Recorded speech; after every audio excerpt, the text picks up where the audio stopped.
Hey guys, I'm Sarah Lavonne and welcome back to my channel. Peanut balls are all the rage in the birth world over the last couple of years, and we've actually seen that they can help your labor progress, also known as speed up, which is very important, help you feel more comfortable, and then help get your baby through your pelvis, which is the ultimate goal.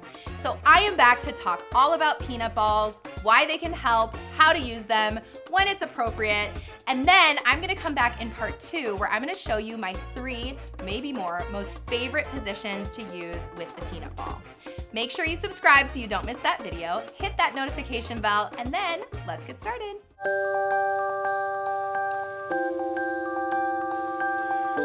Whether you are a nurse or a doula or a patient support person, it's important for us to understand first and foremost that position changes in labor is so incredibly important, especially in my role right now. I am a nurse, but I'm functioning in the doula role with added nursing benefits. And so there's certain things that I just don't and can't do while I'm in the hospital with my clients. And so position changes are one, if not the most important thing that you can be doing in your labor to help your labor progress, help speed it up, and help ultimately get that baby in the right position, because when they're in that right position, your labor is gonna go faster, your cervix is gonna have a better chance of dilating, and you have a higher chance of a vaginal birth, okay? So nurses, this one's for you. Doulas, this one is especially for you. And patients, this one is for you as well.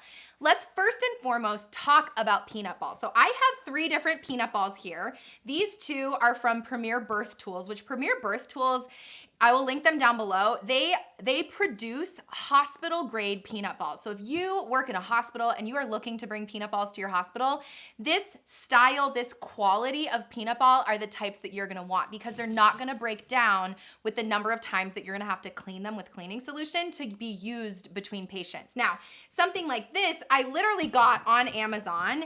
It's by Millard, and there's lots of different types of peanut balls on Amazon. But this is gonna be more of a single person use. I know that Kaiser here in LA, they actually give, I think it's literally this exact same peanut ball to every patient that comes in, and you get to keep it, bring it home with you, and then it is one-time use, okay? So there's different types of peanut balls, and then you wanna make sure that you're getting the one that like fits the scenario, right? But what is a peanut ball? Clearly, like if you look at them, they look like a peanut, okay? And by ball, I mean, when I talk about birth balls, I'm not actually saying you have to go out and buy a birth ball. It's literally just an exercise ball, yoga ball, big round blow up ball that you sit on and you move your hips around on, okay? So peanut balls are gonna be the same exact material as a birth ball, but they're shaped in a peanut shape, a very large peanut shape, okay? Now, let's talk about what the benefit of peanut balls is. Now, first and foremost, I'm an evidence girl. Because I'm a nurse, I hold myself to the evidence. And with peanut balls, there isn't a ton of super reliable data. Now, that also doesn't mean that we throw them out the window, but I wanna just first and foremost say that like the evidence is a little bit loose here. We don't have super solid evidence, but if you've been working in the hospital, if you're a nurse or a doula and you've seen birth a lot with a peanut, I would say anecdotally, we all know that this works. That if you've been having an issue with dilation, or you have a patient maybe that like her cervix just isn't moving, or you can't get the baby down lower, you throw a peanut ball in the situation and we see them deliver and their labors speed up. And so we know, I know, and I fully believe in this. I think it totally works. And I think it's a great tool for all of us, okay? But if we look at the data, we have a little bit. And first and foremost, in one of the studies, we see a 71% increase in birth satisfaction. Birth satisfaction, if you've been following me for a while, I talk about healthy mom, healthy baby, and then also healthy birth memory. And birth satisfaction to me is that memory piece.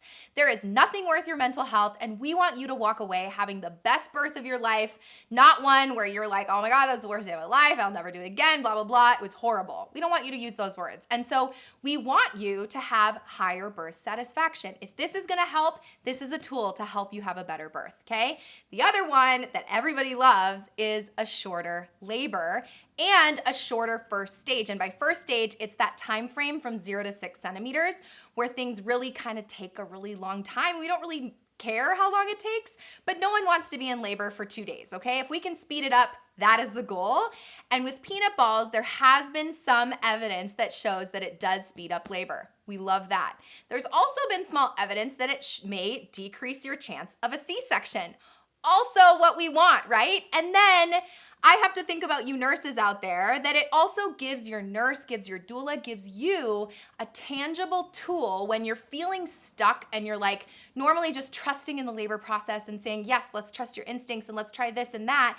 It's like, it's one more tool in your toolbox to say, all right, let's whip out that peanut. Let's get the show on the road. Let's get things moving and let's give you something tangible to try that's different from laboring without it. So I love tools. I'm all about trying all the things and giving you the best chance at a vaginal birth, the best chance at a faster delivery. And by faster, what do we need to do? We need to align your baby in your pelvis, which is my favorite thing to talk about, okay? And as we're aligning them in the pelvis, first of all, they're floating high in the sky. We need them to come down and sink in. So we need to make space at the top part of the pelvis to say, come in here now, baby, come on in, we're ready for you. And then once they're in the pelvis, it's like we wanna let them in, then we wanna lock them in so that they're not like floating high in the sky again, right? We wanna lock and load them, keep them here, and then at the end, we want to open the bottom part of the pelvis to allow the baby through and out this way. So this would be like looking up her vagina, okay? We want to create the most amount of space to say, come on, baby, into the outside world, okay? So what we're doing here with position changes is we are shifting the dimensions of your pelvis, which when you're pregnant, and especially close to delivery, your pelvis has a little bit of movement. Now, I'm exaggerating movements here. Your pelvis won't rock and roll that quite that much, but even those little millimeters of movement. And then when you look at the sacrum is gonna move. First of all, we want it to open up to say, come on in. And then we want it to open up at the bottom and move out of the way. All of the position changes that you do and using some strategic position changes are going to help facilitate your birth better. So we have different sizes of peanut balls, and actually if you look at the shape, this shape compared to this shape, this one's gonna be clearly a little longer, but if you look at the width of the middle part right in here, it's gonna be about the same, okay? So if you wanna choose to bring your own peanut ball, you absolutely can, but I would first and foremost ask if your hospital has peanut balls available, because this is like kind of annoying to lug around and you don't wanna have to lug like all this extra stuff if you don't need to bring the extra stuff, okay? And most hospitals this day and age are going to have peanut balls available to you, but you wanna choose the right size. And so I have basically two sizes that these kind of are the equivalent, and then this one's the next size up. There's two larger ones. If you're over 5'7", you might need a larger one, and I will link all of this down below. P.S. I have an Amazon list, and so I've put this in my pregnancy list here as far as some Amazon options for peanut balls, and then I'll also link Premier Birth Tools down below as well, so you can find these here if you wanna get your own. So these are the smaller ones. There's two larger ones, and the 70 centimeter and above one is going to only be for sitting on. So what you would do is, and this would be way too small, it would be much bigger, and you could straddle the peanut ball to help open up your pelvis in that way. But we're not really gonna do that necessarily with the smaller ones. We're gonna do that with the bigger one if you have access to that. Not super common, which is why I'm not even really gonna mention it here. We're gonna talk about the most common ways to use a peanut ball, okay?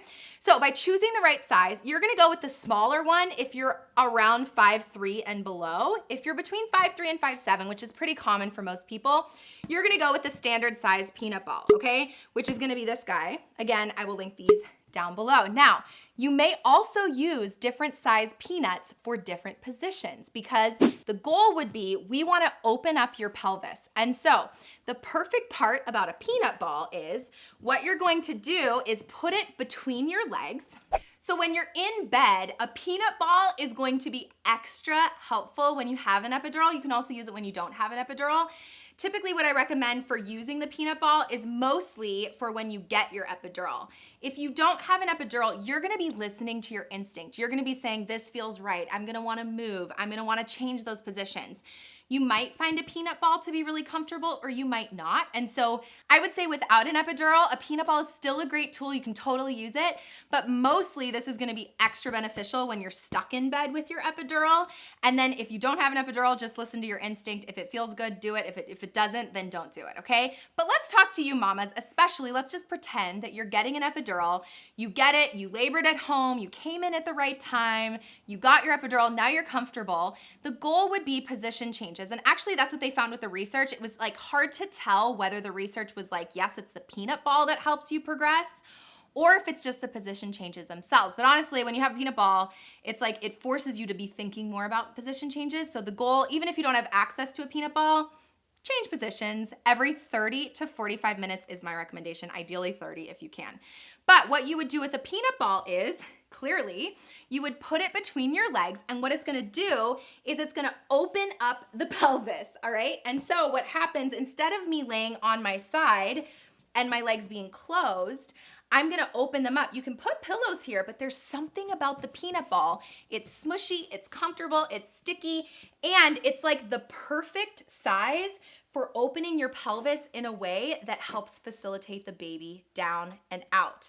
Now, when you're looking at the size and like the correct way to use it, in general, you don't want the peanut ball to be sized in a way that your feet are touching, okay? So this ball in this particular position is probably a little bit too small for me.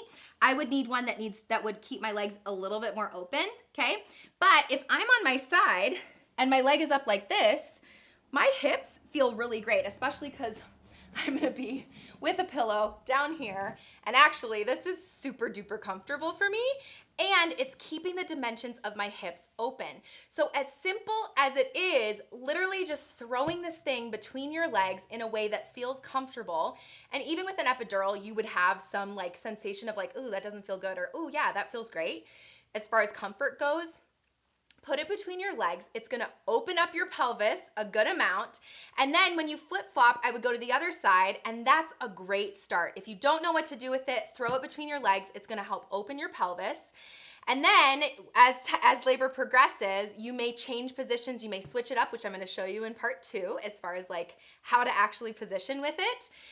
The other thing is that when you're on your side like this, we want you to not be guarding. So if you feel like maybe it's too much, like say if this was a huge peanut ball, way too big for me, and I feel strain in my hip, or I feel uncomfortable, or I feel like I have to hold it in place where I'm like, it's rolling, or I'm this way, and now it's just like flip-flopping in the air and I have to hold it in place.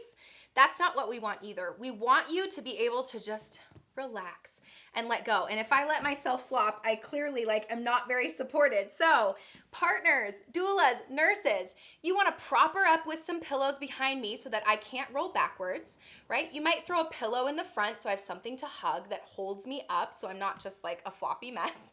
And then you can also put a pillow here to support it that way, or under the back, to allow it to not feel like I have to guard and hold it in position. By you tensing things up in there, holding it in position, that's only gonna slow down your labor. So ask your provider if they have peanut balls available in your hospital. If they don't, you can purchase one yourself. I will link everything down below. And if they don't have access to peanut balls, that's okay. The same kind of idea applies to you, that the goal is that we want to help to open up your pelvis. Part of that is movement, and whether that's movement like walking and moving and rolling your hips or whatever, or once you get an epidural, that's frequent position changes in the bed. We want to open up the pelvis, let the baby in, lock and load it, and then let the baby out. And how we're gonna do that is by strategically positioning you through your labor to help the baby get in and through, hopefully decreasing the time of your labor, helping with birth satisfaction, and decreasing your chance for a C-section. Make sure that you have the right size, that you're not guarding yourself. Partners, doulas, nurses, make sure that she's tucked in, and ask her about her comfort. Even with an epidural, you'll know like, that doesn't feel good, or oh yeah, that actually feels great. Oh yeah, I'm out sleeping. That's the goal. And then never stay in that one position so much that you're there for like 2 hours or something. Even though you're opening the pelvis one way and those contractions are pushing on the cervix and helping the baby down, you still want to be flip-flopping left and right with your pelvis open, allowing for space and movement to help that baby come down and rotate in and eventually come out into the world and into your arms. Thanks everyone for being with me here today. If you haven't subscribed already, make sure you do because part 2 is coming. I am ready for it and I'm gonna show you my favorite positions. I said 3, but like, I'll probably show you more than that. We'll see how it goes. But I definitely have my top 3 ways to use the peanut ball, how to strategically place yourself in labor. I mean like position yourself in labor to help shorten your labor, help you have a better experience, and help decrease your pain and your discomfort and get this baby out. So make sure you subscribe, click that notification bell so you never miss a future video. Go ahead and share this in your mommy groups or with any pregnant friends that you know of. If you don't follow me on Instagram, I'm over on Instagram doing all sorts of other things. And then also, you know that I have a website and I have lots of online classes over there. I do online one-on-ones. I have a whole birth coaching program where you can work with me. I have virtual support available, especially now. And so feel free to reach out. I want to connect with you. I want to help you in whatever way that you need to help you have the most positive birth experience possible. Thank you so much for being with me here today. Until next time, don't forget to flex and flow, and I will see you soon. Bye. I feel like I could do that better. Oh. But mostly, I just burped. Loaded and then out, and wow. Oh God. Shoot, that was good too. Does that make sense? Does my hair look wild? I look rolly and fat, to be honest. Position-wise. I am so furry. Can you see it? I'm sure you can. I'm sure you can. It's so fuzzy. Oh my gosh. This is so annoying. I like vacuum this rug like crazy. I'm a big screen. Growing hair. It's the quarantine.